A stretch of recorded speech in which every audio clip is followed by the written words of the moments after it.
Hola, delante de mí tengo un Ford C-Max. En este video te mostraré cómo ajustar el asiento.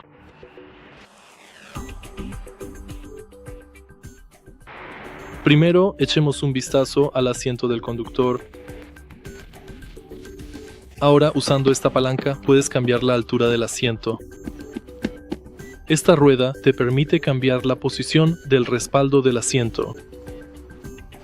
Debajo del volante tenemos la palanca.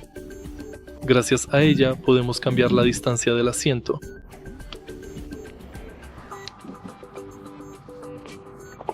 Y bueno, justo aquí, como pueden observar, tenemos la palanca principal, gracias a la cual podemos cambiar la presión del respaldo del asiento. Y eso es todo. Si este video te ha resultado útil, por favor dale like, comenta y suscríbete.